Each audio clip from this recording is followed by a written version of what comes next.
ഹരേ കൃഷ്ണ. ആപദർത്ഥേ ധനം രക്ഷേത്, ദാരാൻ രക്ഷേത് ധനൈരപി, ആത്മാനം സതതം രക്ഷേത്, ദാരൈരപി ധനൈരപി. ആപത്തിൽ നിന്നു രക്ഷപ്പെടുവാൻ ധനം സമ്പാദിക്കണം, കുടുംബത്തെ രക്ഷിക്കുവാൻ പണം ചെലവാക്കണം. എന്നാൽ സ്വന്തം ആത്മാവിനെ സംരക്ഷിക്കുന്നതിനു വേണ്ടി നമുക്ക് ഭൂമിയിൽ പ്രിയപ്പെട്ടതെല്ലാം, അതായത് കുടുംബത്തെയും ധനത്തെയും ഉപേക്ഷിക്കേണ്ടതായി വരും. ശ്രീമന്നാരായണന്റെ അവതാരവും മര്യാദാ പുരുഷോത്തമനുമായ ഭഗവാൻ ശ്രീരാമചന്ദ്രന്റെ വംശമായ ഇക്ഷ്വാകു വംശം അഥവാ സൂര്യവംശത്തിലെ ധർമ്മിഷ്ഠനായ രാജാവായിരുന്നു മഹാഭിഷൻ. അദ്ദേഹം 1000 അശ്വമേധയാഗങ്ങളും 100 രാജസൂയങ്ങളും നടത്തി ഇന്ദ്രദേവനെ സന്തോഷിപ്പിച്ചു. തത്ഫലമായി അദ്ദേഹം സ്വർഗത്തിലെത്തി. ദേവലോകത്തിലെങ്ങും സഞ്ചരിക്കുവാനുള്ള സ്വാതന്ത്ര്യവും അദ്ദേഹത്തിനുണ്ടായിരുന്നു. ഒരിക്കൽ അദ്ദേഹം ദേവന്മാരോടും സിദ്ധന്മാരോടും രാജർഷിമാരോടും കൂടി ബ്രഹ്മാവിനെ സന്ദർശിക്കുവാനായി ബ്രഹ്മലോകത്തു ചെന്നു. അപ്പോൾ ഗംഗാദേവിയും സുന്ദരിയായ ഒരു സ്ത്രീയുടെ രൂപത്തിൽ ബ്രഹ്മാവിനെ കാണുവാനായി അവിടെ എത്തി. എല്ലാവരും ബ്രഹ്മദേവന്റെ കൺമുമ്പിൽ നിൽക്കുമ്പോൾ കാറ്റിൽ ഗംഗയുടെ വസ്ത്രം പാറിപ്പറന്നു. ദേവന്മാരെല്ലാം മുഖം താഴ്ത്തി നിന്നപ്പോൾ മഹാഭിഷൻ അതിയായ ആഗ്രഹത്തോടെ ഗംഗാദേവിയെ നോക്കി. ഗംഗാദേവിയും അദ്ദേഹത്തെ തിരിച്ച് ഒന്ന് കടാക്ഷിച്ചു. അത് കണ്ട് കുപിതനായ ബ്രഹ്മാവ് അവരെ രണ്ടുപേരെയും ശപിച്ചു. ദേവലോകത്ത് വരത്തക്കവണ്ണമുള്ള മനഃശുദ്ധി നേടിയില്ലാത്തതുകൊണ്ട് വീണ്ടും മനുഷ്യനായി ഭൂമിയിൽ ജനിക്കാനായിരുന്നു മഹാഭിഷനുള്ള ശാപം. അക്കാലത്ത് എന്തെങ്കിലും അനിഷ്ടം പ്രവർത്തിക്കുന്നതുവരെ ഗംഗ അവന്റെ പത്നിയായി തുടരുമെന്നും ബ്രഹ്മാവ് പറഞ്ഞു. അനിഷ്ടം പ്രവർത്തിക്കുന്ന പത്നിയിൽ രാജാവിന് കോപമുണ്ടാകുമ്പോൾ ശാപമോക്ഷമുണ്ടാകുമെന്ന് പറഞ്ഞനുഗ്രഹിക്കുകയും ചെയ്തു. ശാപഗ്രസ്തനായ രാജാവ് ആരുടെ പുത്രനായിട്ടാണ് ജനിക്കേണ്ടത് എന്നാലോചിച്ചുകൊണ്ട് അവിടെ നിന്നു മടങ്ങി.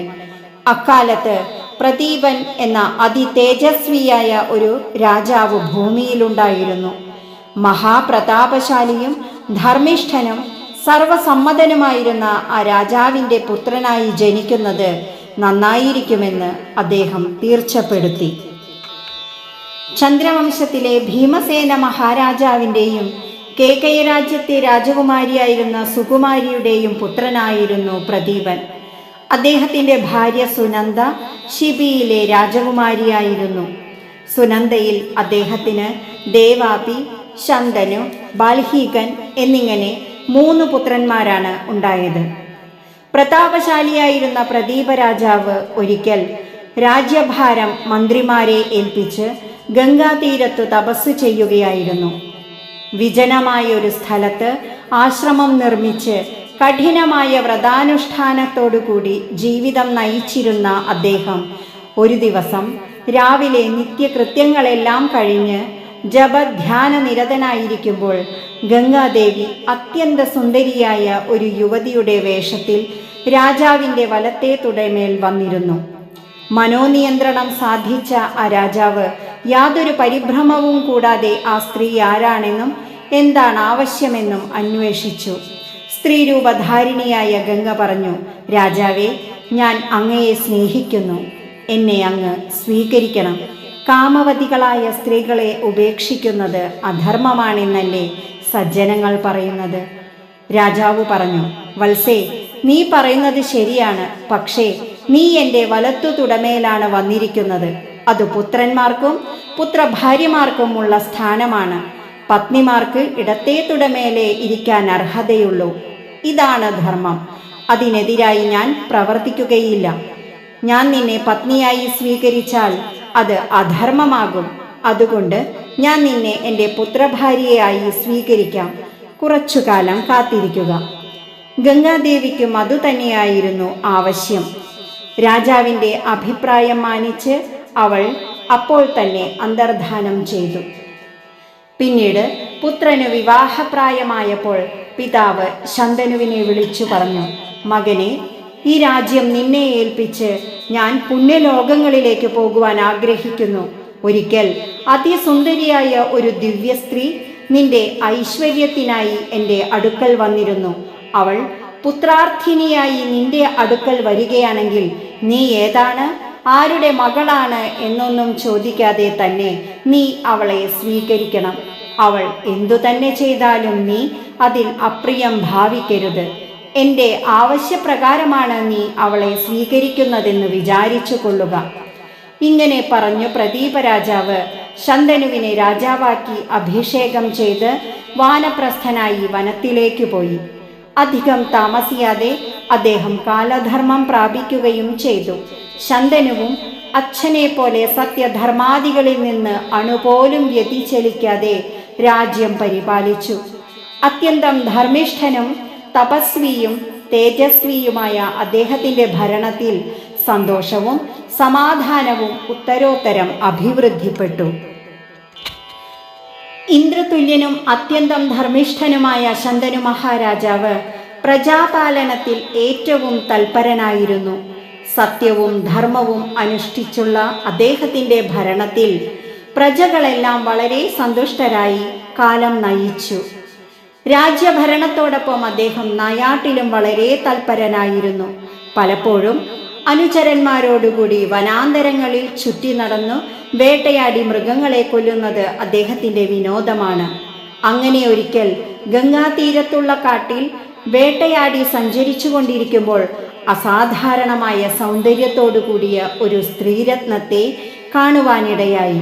ദിവ്യാഭരണഭൂഷിതയും മനോഹാരിണിയുമായ ആ തരുണീമണിയുടെ അന്യാദൃശമായ സൗന്ദര്യവിശേഷത്താൽ ആകൃഷ്ടനും വിസ്മിതനുമായ രാജാവ് പതുക്കെ ആ സുന്ദരിയെ സമീപിച്ചു.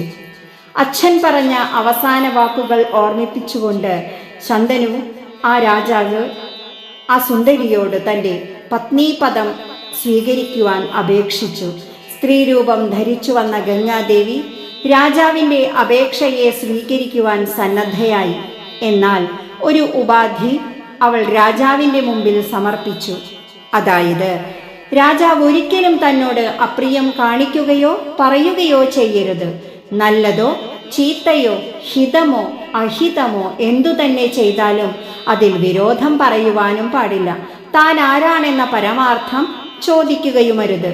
അങ്ങനെ ചെയ്താൽ അന്നു താൻ രാജാവിനെ ഉപേക്ഷിച്ചു പോകുന്നതാണ്. കാമപരവശനായിരുന്ന രാജാവ് അവളുടെ എല്ലാ ഉപാധികളും സസന്തോഷം സമ്മതിച്ചു.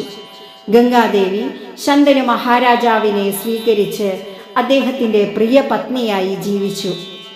നാരീരൂപധാരിണിയായ ഗംഗാദേവി രാജാവിനെ യാതൊരു അപ്രിയവും തോന്നാത്ത രീതിയിൽ സ്നേഹത്തോടുകൂടി ശുശ്രൂഷിച്ചു.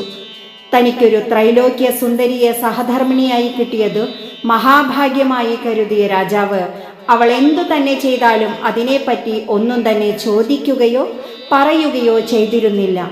അന്യോന്യ സ്നേഹം കൊണ്ട് അത്യന്തം സന്തുഷ്ടരും സംതൃപ്തരുമായി അവർ പലവിധ ദാമ്പത്യ ലീലകളിൽ ആസക്തരായി കാലം പോയത് അറിഞ്ഞതേയില്ല.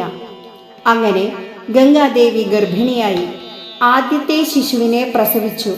പിതാവായ ശന്തനുവിന് ആ കുഞ്ഞിനെ ഒന്ന് കാണാൻ പോലും സാധിച്ചില്ല. അതിനു മുമ്പ് തന്നെ ആ മാതാവ് കുഞ്ഞിനെ എടുത്തുകൊണ്ടുപോയി ഗംഗാനദിയിലേക്ക് എറിഞ്ഞു. എറിയുന്നതിനു മുമ്പ് ഞാൻ നിന്നെ സന്തോഷിപ്പിക്കാം എന്ന് പറഞ്ഞാണ് എറിഞ്ഞത്. നദീതീരം വരെ ചെന്ന് നോക്കിക്കണ്ട ഈ കാഴ്ച ശന്തനുവിന് സഹിക്കാൻ കഴിയുന്നതായിരുന്നില്ല.